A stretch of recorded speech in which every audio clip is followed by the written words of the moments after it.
안녕하십니까. 영화평론가 정재영입니다. 자, 영화수다 톡톡신의 오늘 이제 네 번째 시간입니다. 웨스 앤더슨의 프렌치 디스패치 하고 있고요. 오늘의 주제는 웨스 앤더슨의 그 주제에 관한 그런 내용입니다.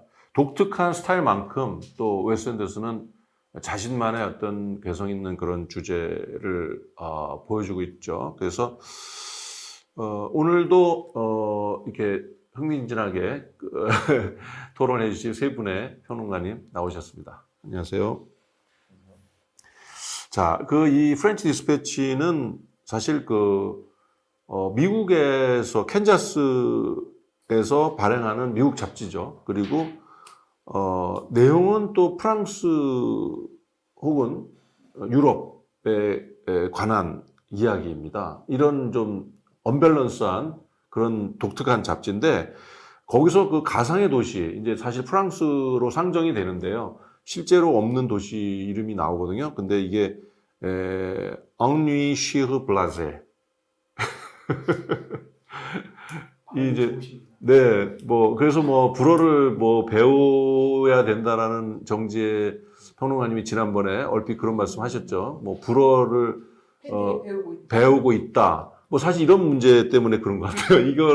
불어를 배운 사람만이 발음할 수 있는 그 도시 지명을 쓰고 있기 때문에 웨스 앤더슨이 미국 영화인데 그 외에도 굉장히 많은 프랑스적인 사실들이 막 등장하고 있고 하니까 불어를 배워야 되겠다. 우리 케이팝에 매료된 유럽인들이 한국을 배워야 되겠다라는 욕망처럼 똑같은 어떤 현상을 일으키고 있는 것 같아요. 웨스 앤더슨이. 그래서 그 말의 뜻을 혹시 아시나요? 제가 이거를 직역을 하면, 이 엉류이라는 게 사실은 권태나 짜증을 얘기하고요. 그 다음에 쉬흐라는 게 이제 영어로 얘기하면 for인데, 뭐뭐 위에 있다라는 것인데, 블라제라는 게 사실은 흥미 잃은, 이게 형용사로도 쓰고 명사로도 쓰이더라고요. 흥미 잃은 무감각한 사람, 이런 뜻인 거예요. 그러니까, 직역을 하면 흥미 잃은 무감각한 사람의 더해서 어떤 권태와 짜증. 그런 얘기거든요. 이 도시 이름이. 그러니까 이제 굉장히 가상의 어떤 도시 이름을 만든 거예요. 우리가 지난번에 지성학 평론가님이 모세라는 이름은 모네일 것이다. 이렇게 얘기하고 그런 이상한 말장난 같은 이름들이 많죠. 이렇게 보면 대표적으로 네스카페라고 생각되어지는데 네스카페가 아닌 네스카피에 이렇게 한다든가 그런 이름들이 굉장히 많이 나오고 심지어는 그 닭장도 사실 닭장인데 사실은 유치장에 갇혀 있는데 닭장이라고 얘기했는데 닭장처럼 돼 있잖아요. 실제로 닭을 이런 것들이 말의 유희가 참 많은데 그래서 이런 제목이 사실 그냥 붙여진 거 아닌 것 같아요. 그래서 대단히 역설적인 제목이라는 느낌 들고 미국인 그래서 이제 오늘 그런 부분을 좀 그런 주제에 대해서 얘기를 해야 될 것 같아요. 웨스 앤더슨 주제가 이런 언어 속에 이런 제목 속에 말 속에 좀 있는 것 같고 그것이 내용으로까지 확장돼서 왜 미국인이 프랑스 얘기를 갖다 취재하는 이야기를 갖다가 영화로 하고 있는가라는 웨스 앤더슨의 주제가 도대체 뭘까? 다시 말하면 미국인 웨스 앤더슨이 바라보는 유럽은 뭔가? 영화를 통해서 좀 알아봐야 될 것 같아요. 유럽은 미국에 비해서 되게 세련된 느낌을 갖는 동경의 어떤 대상 같기도 해요. 뉴요커라는 잡지가 읽으면서 10대 시절에 20대 시절에 뉴요커를 보면서 성장을 했는 웨스 앤더슨이 뉴요커가 굉장히 고급 잡지거든요. 고급 시사 잡지예요. 문화 잡지예요. 굉장히 지식인의 잡지거든요. 뉴요커가. 뉴욕 사람들이 대변하듯이 그 뉴요커가 아주 상징적인 잡지거든요. 그러니까 고급 문화 잡지인데 그것이 프랑스, 그래서 어떤 인터뷰에서는 이 영화는 뉴요커와 프랑스와 몇 개의 단어로 설명할 수 있는 영화다 이렇게 얘기를 했는데 그 중에 프랑스를 꼽더라고요. 프랑스라고 한마디로. 그러면, 그런 어떤 동경의 대상인가? 이렇게 직감적으로 생각할 수 있는데 어떻게 봐야 될까요? 어떤 의견을 갖고 계신지 이 부분에 대해서는 정지혜 평론가님. 앞에 조금 이야기했지만 미국이 가지고 미국 사람들 아니면 미국 상류층이 가지고 있는 스노비즘 같은 거가 사실은 본인들이 갖고 있는 고유의 것이라기보다는 사실 고유의 것이 없으니까 이 유럽으로부터 온 거다. 네, 유럽을 향해서 많이 있는 게 사실이잖아요. 네네네네. 그래서 프렌치 디스패치는 약간 그런 거를 조금 비꼬는 듯한 아, 뉘앙스가 그렇군요. 들어가 있는 거고 네네네네. 이게 캔자스에서 와서 캔자스에서 이 아버지 자본으로 이거 네네. 세우는 거잖아요. 네.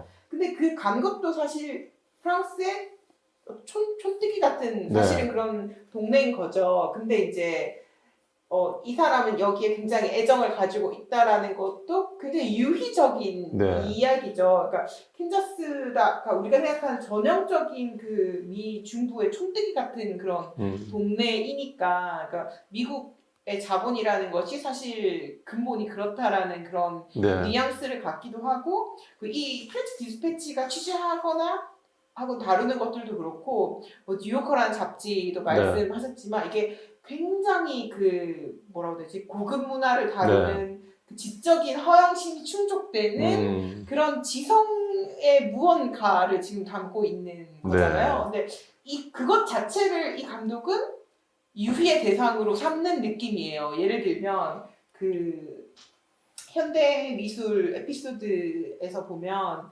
그 틸다 스윈튼이 막 그림에 대해서 설명하잖아요. 앞에 나와서 설명하면 그런 대사들이라든지 아니면 그때 쓰는 그 에피소드에 쓰는 대사들이 저는 이제 자막을 보면서 보지는 않았는데 언뜻 들어오는 그 단어들이 실제 현대 미술이 탄생하기까지의 과정 같은 것들이 들어가 있어요. 이제 그거를 현대 미술로 설명하는 게 아니라 그 에피소드에서 주고받는 대화 속에서 그게 이제 그렇게 발전하는, 어떻게 해서 이 추상화가 나왔는지에 대해서 이제 그렇게 자연스럽게 설명하거든요. 그러니까 이게 정말 뭐라 해야 되지? 고차원의 유머 같은 것으로 이거를 쓰고 있어요. 그래서 약간 그런 게 어떻게 생각하면은 아까 제가 말한 것처럼 이거 약간 오히려 스노비즘에 대한 공격 아닌가? 근데 이게 이 감독을 바라보는 주변의 시각 중에 하나가 이 사람이 굉장히 예술적인 측면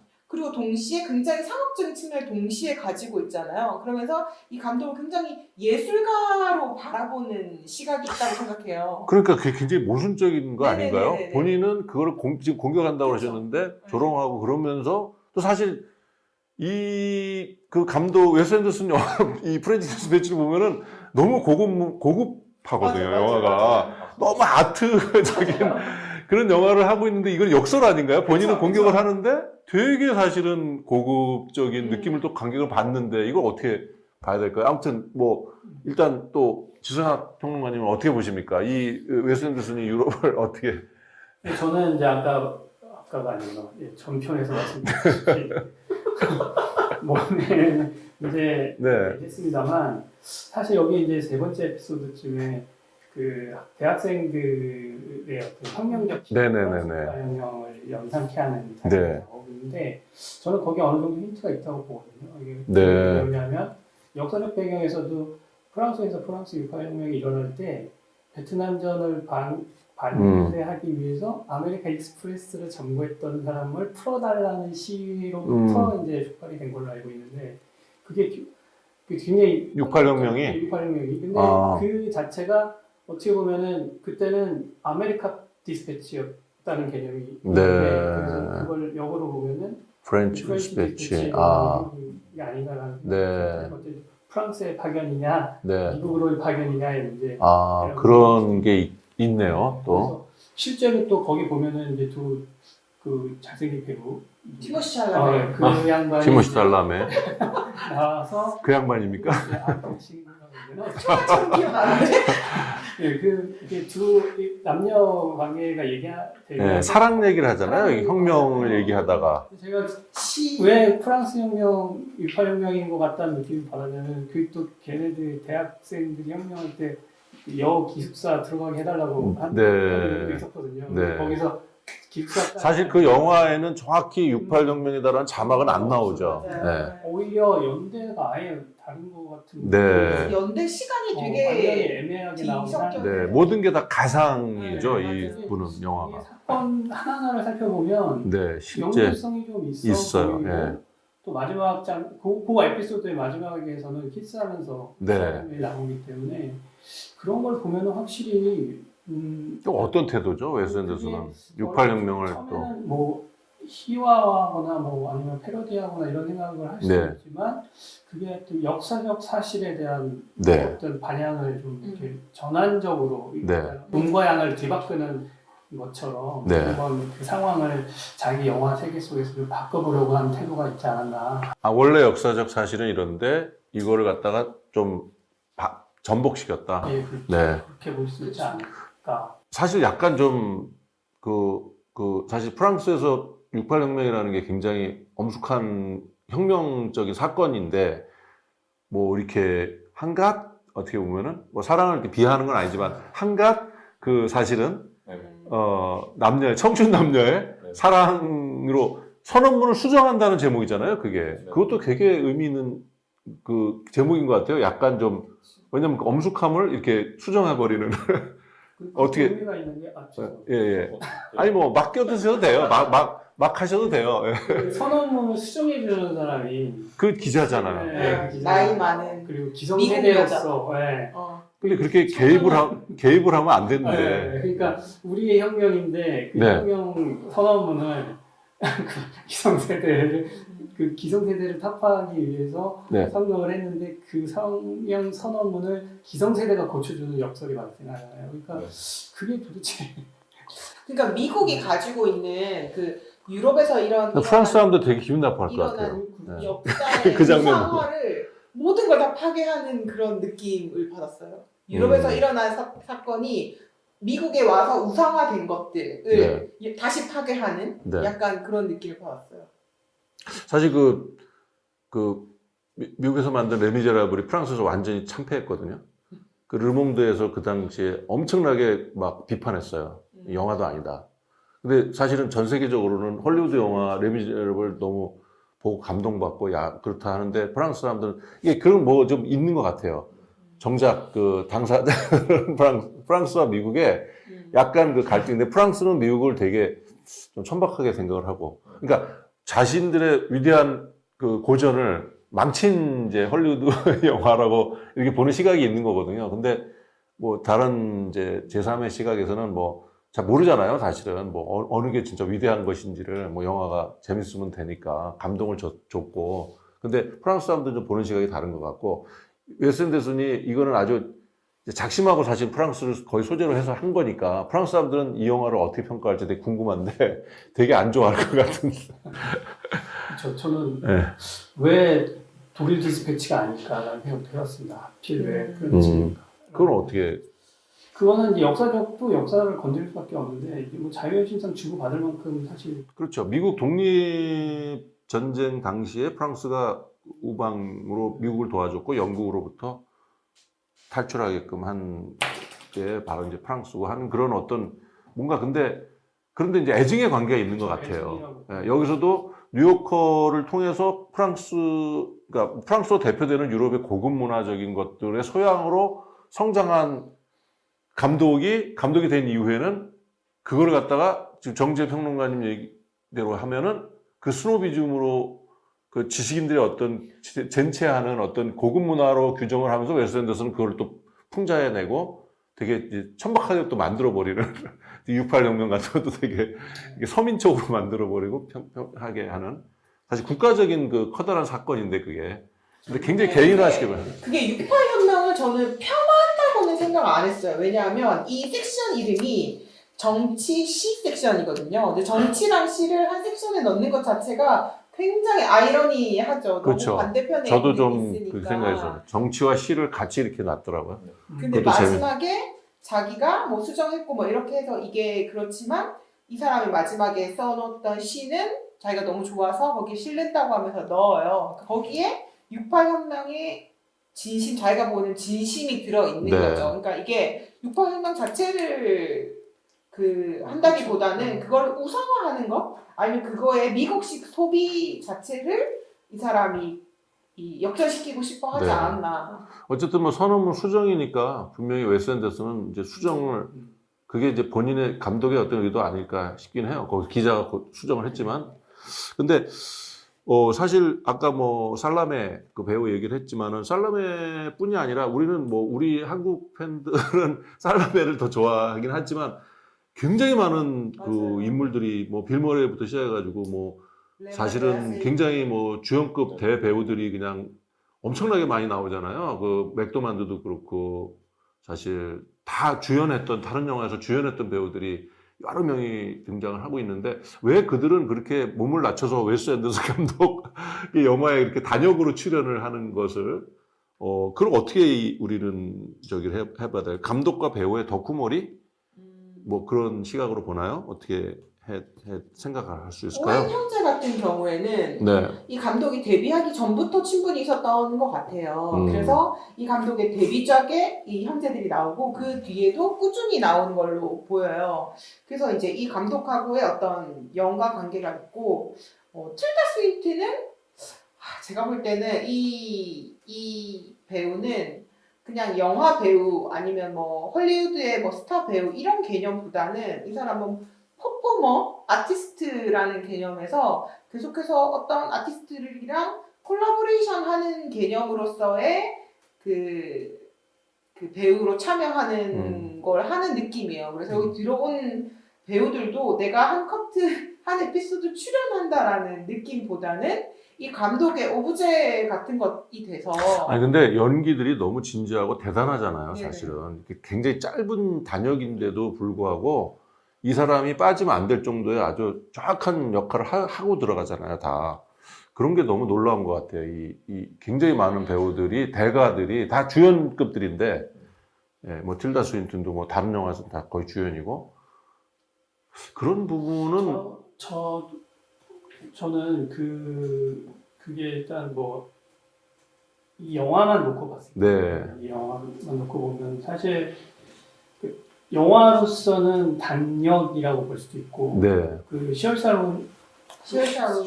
로난 같은 경우는 네. 조연. 진짜 그냥 파란성에서 그냥 잠깐 나오잖아요. 근데 그게 임팩트가 꽤 컸는데 저는 또 그 레아 세이두의 연기가 굉장히 파격이라고 할 만큼 그렇죠. 예. 그대로 드러내는데 네. 그걸 보면서 느낀 생각은 아까 제가 말씀드렸던 아까가 아니고 네. 전편에서 말씀드렸던 네. 것과 같이 그 한 장면 한 장면이 영화이지만 프레임 단위로 보면 회화라고 네, 했잖아요.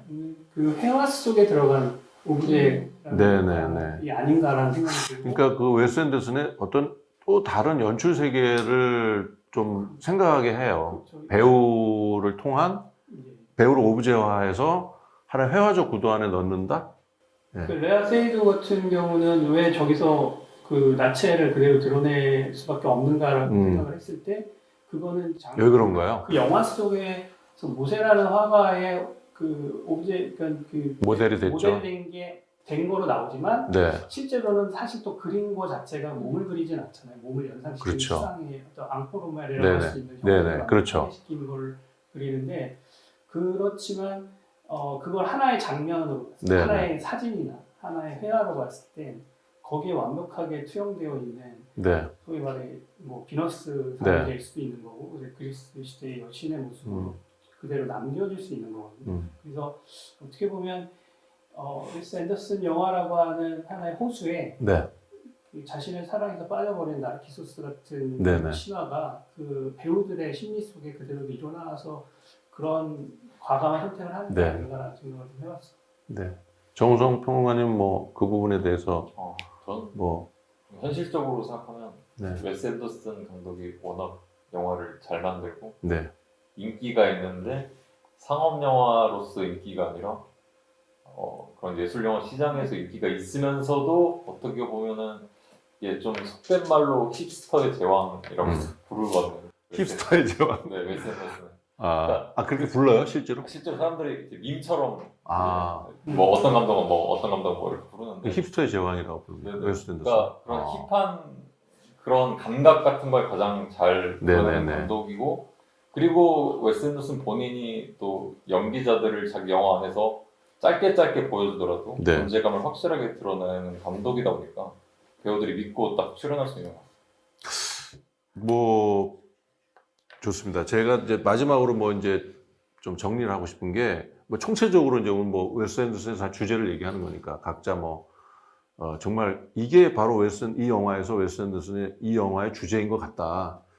이렇게 생각하시는 게 있으시면 뭐 이거는 뭐 서로 대립이 꼭 뭐 돼서 토론하는 건 아니고 이제 마지막으로 저는 사실 마지막 장면에서 좀 그런 힌트를 얻고 제 나름대로 정리를 하면 마지막 장면에 보면은 부고를 쓰거든요. 막 짧은 장면이죠. 그래서 부고를 이제 막 이렇게 치든가요? 이렇게 치면서 끝나는데 마지막에 카메라 쭉 빠지면서 이렇게 프레임이 딱 형성이 되더라고요. 창문 프레임이 딱 형성되고 그들이 딱 이렇게 모여 있는 편집실에 딱 그 편집. 그러니까 딱 저거 매거진이다. 딱 편집부다. 딱 이게 돼. 저널리즘 기자들의 세계. 우리는 그걸 딱 보는데 그걸 딱 강조하더라고요. 그래서 웨스 앤더슨은 바로 그들이 바로 그 어떻게 보면 예술가. 그러니까 바로 저게 영화를 내가 지금 영화를 하지만 저 잡지의 세계 영화와 같은 거다. 이런 어떤 자기 반영성이잖아요. 말하자면 자기 얘기를 하는 거라고 보여져요. 거기에 영화 감독이 있고 촬영 감독이 있고 막 있는 거와 같은 거를 잡지 기자로 이제 빗대서 그래서 말하자면 새로운 걸 이게 보면 전복의 구조를 갖고 있다고 봤거든요. 모든 게 아까 스노비즘을 비판한다는 것도 우리는 스노비즘 속에서 관습 속에 살고 있는데 어떤 그런 어떤 대대한 데서 살고 있는데 그걸 갖다가 혁신적으로 하고 자유분방하고 막 그냥 모든 거에서 이렇게 파격적인 것들을 보여주는 것 자체가 저널리즘의 어떤 디스패치가 잡지가 보여준 그런 것이고 본인도 또 그런 감독이고 말하자면 이런 것들을 이렇게 뭐 이렇게 서명했다 그럴까? 저는 그런 좀 자유분방함 이런 것들을 갖다가 그 기자의 세계를 통해서 보여주려고 했던 거 아닌가. 바로 기자가 또 예술가고 그게 뭐 예술의 세계고 예술의 세계는 새로움을 추구하는 것이고 자유분방함을 추구하는 것이다. 이런 주제를 한 거 아닌가 이렇게 저는 생각을 합니다만은 뭐 어떻게 생각하세요? 또 뭐 전복 주제가 뭘까? 이제 전복에 대한 얘기를 하면 네. 전복적이고 자유롭고 막 이런 것도 분명히 웨스 앤더슨의 한 부분이지만 네. 이렇게 아까 이미지 얘기할 때 다 말씀하셨던 것처럼 통제된 네네. 이미지를 통제하는 그런 것도 웨스 앤더슨의 한 이미지를 통제한다. 그리고 잡지도 뭐 자유분방하지만 결과적으로 편집자에 의해서 재단된다. 그런 거기 때문에 양가적인 면이 있고 네네. 그렇죠. 그거를 잘 드러내는 게 이제 판타스틱 미스터 폭스에 보면 네네. 거기 주인공인 여우가 굉장히 이제 자기는 그 통제된 게 아니라 거기서 벗어나서 야생동물처럼 그 남편 여우. 네. 하고 하잖아요. 뭐 잡아먹고 네네. 야생동물처럼 살고 싶어 하면서 동시에 늑대에 대한 공포감이 있단 말이에요. 맞아요. 야생에 대한 공포감도 동시에 있기 때문에 웨스 앤더슨 영화는 그런 것들이 양가적인 그 주제가 있군요. 네. 또 지상 평론가님. 저는 그 울지 말 것, 노크라이. 그것도 참 인상적인 대사죠. 그것도 주제를 유추해 볼 수 있는 대사 같아요. 뭘 위해서는 없잖아요. 네. 그냥 울지 말라고만 하는데 뭐 우리가 울 때는 뭐 꼭 슬픈 것만은 아니니까 기쁠 때도 울고 슬플 때도 울고 그러니까 그 울지 말라고 하는 그 대상이 뭘까? 그러면 그게 결국 우리의 모습과 우리의 삶의 그게 아닐까? 뭐 이런 생각이 듭니다. 그리고 또 실제로 죽고 나서 잡지사를 없애라고 하니까 그게 마지막 그 부수가 되는 거예요. 발의 호수가 되잖아요. 그 이후에는 이제 다 없애라고 했어요. 네. 다 녹여버리라고 그러고. 그래서 그게 이제 결국 모든 것의 끝이라고 여겼던 죽음을 처음 얘기하는데 어떤 사건의 시작을 얘기하고 그 사이에 울지 말라고 얘기하고. 네, 참 정말 심장한 그 대사인 것 같아요. 예, 그래서 그게 저는 이 사람이 하고 싶은 얘기를 주제를 그걸로 이렇게 그냥 해석은 알아서들 하시되 울지 마. 그리고 또 그렇게 관계에서 그 빌머리죠. 그 편집장이라는 사람이 어떻게 보면 주인공 같은 그렇죠. 참 특이한 처음에 시작도 편집장이 죽음을 시작했다가 마지막에 하면서 계속 만약에 노크라잉으로 연결된다면 어떻게 보면 그 사람이 어떻게 가장 뒤에서 주인공으로 숨어 있는 주인공 뭐 그렇게도 볼 수 있는 재밌는. 저는 첫 장면에서 넌 해고야 그랬더니 애가 울려서 울지 말라고. 그거 보면서 정재 평론가님. 웨스 앤더슨 감독이 되게 어떻게 보면 정적이고 어떤 통제되어 있는 아름다운 화면 속에 인물을 집어넣고 뭐 나레이션을 하면서 그 인물을 쭉 잡아 들어가면서 전개를 하면서 인물을 굉장히 초점을 주고 이 사람은 어떤 사람인지 궁금하게 만드는 걸 잘한다고 생각해요. 네. 사람에 대한 이 사람은 어떤 사람일까 하는 상상력을 실제 영화에 보이는 것 이상으로 많이 부추긴다고 생각해요. 그 네. 이미지가. 그래서 이 감독이 어떻게 계급에 관한 것들이 굉장히 많이 언급되는데 그걸 이제 이 사람이 역사적으로 이 사람이 가치 있는 것과 가치 없는 것에 대해서 새롭게 정의하고 싶어하는 욕망이 있다고 생각해요. 네. 여기서 잊혀지지 않는 대사가 있는데 외로움도 일종의 가난이야 이렇게 딱 이야기하는 장면이 그런 대사가 있었군요. 난. 네네 그 두 번째. 맞아요. 미국 그러네요. 기자 네. 기억이 납니다. 그 여자 이야기한 그 여자가 주옥 같은 대사들이 많아요. 가만히 생각하면. 맞아요. 그래서 웨스 앤더슨이 굉장히 어떻게 보면 통제되어서 인형같이 인물들을 만들어 놓지만 반대로 굉장히 인물에 대한 상상력, 상황이라든지 역사라든지 이런 게 아니라 그 인물에 대한 그 상상력과 궁금증, 호기심을 만들어내는 감독이라고 저는 생각을 합니다. 그래도 이제 저를 포함해서 뭐 오늘 사실 4명이 마지막에 정리를 했는데 다 다르군요. 다 다르고 다 사실 동의할 만한 제가 얘기는 안 했지만 또 그 부분에서도 동의할 만한 서로 다른. 그래서 사실은 이 프렌치 디스패치가 참 대단한 작품인 것 같아요. 저도 여러 번 봤는데 또 보고 싶네요. 이게 진짜 의미가 볼 때마다 달라지더군요. 저도 처음에 볼 때는 사실 아무런 생각이 이런 생각들이 나지 않았는데 두 번, 세 번 볼 때마다 했고 오늘 또 다시 봐야 되겠다 이런 생각이 들 정도로 대단한 영화 같고 오늘로써 이제 프렌치 디스패치에 관한 4개의 이제 조각 그림을 우리가 좀 나눠서 입체적으로 살펴봤습니다. 어떠셨습니까? 좀 흥미롭고 유익한 시간이 되셨나요? 영화는 인생 그 자체라고 생각합니다. 오늘은 영화의 스타일을 통해서 현실의 모습을 평소와는 다르게 사유하는 그런 체험을 특별히 한 것 같습니다. 영화를 통해서 삶의 의미를 보다 깊이 있게 성찰하는 그런 시간이 되셨길 바라고요. 다음 영화를 또 기대하면서 다음에 또 흥미진진하게 우리가 영화 얘기를 해야 되겠죠. 그래서 오늘 토크는 여기서 마치도록 하겠습니다. 출연해주신 평론가, 개성 있는 평론가 3분 오늘도 수고해 주셨고요. 감사합니다. 시청자 여러분들 다음 토크에서 뵙도록 하겠습니다. 다음 시간까지 안녕히 계십시오. 그리고 구독 신청, 좋아요 꼭꼭 눌러주세요. 감사합니다.